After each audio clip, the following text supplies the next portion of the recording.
America, Israel विरुद्ध Iran यांच्या युद्धामुळे जागतिक स्तरावर गंभीर परिणाम होत आहेत। भारतातील इंधन आणि गॅस पुरवठ्याची साखळी कोलमडली आहे। सध्या व्यावसायिक गॅस सिलेंडर वितरण थांबवलंय, तर घरगुती गॅस ग्राहकांनाही सिलेंडरसाठी धावाधाव करावी लागतेय। प्रशासनाने जाहीर केलं असलं तरी सिलेंडरचं ऑनलाईन बुकिंग होत नाहीये।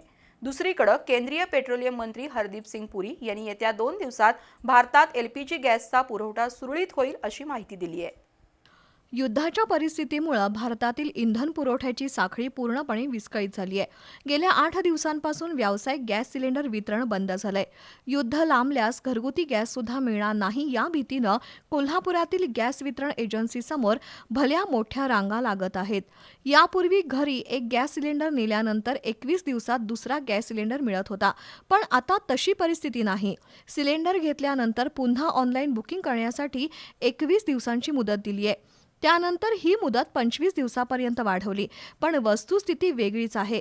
एक सिलेंडर घेतल्यानंतर 28 दिवस उलटले तरी दुसऱ्या सिलेंडरसाठी ऑनलाईन बुकिंग होत नाही।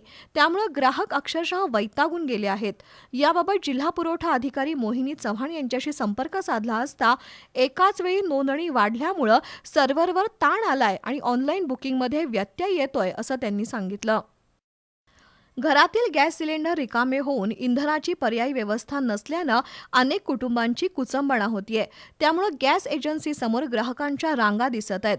दरम्यान केंद्रीय पेट्रोलियम मंत्री हरदीप सिंग पुरी यांनी पेट्रोलियम पदार्थ आणि गॅसच्या उपलब्धतेबाबत भारतीय जनतेला आश्वस्त केलंय। भारताचा कच्च्या तेलाचा पुरवठा पूर्णपणे सुरक्षित आहे।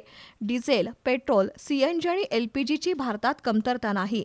अमेरिका, कॅनडा, रशिया यांसारख्या देशातून एलपीजी मागवला असून येत्या 2 दिवसात भारतातील गॅस पुरवठा सुरळीत होईल। त्यामुळे घरगुती गॅस सिलेंडरच्या पुरवठ्याबाबत भारतीय नागरिकांनी अफवांवर विश्वास ठेवू नये असं आवाहन नामदार हरदीप सिंग पुरी यांनी केलंय।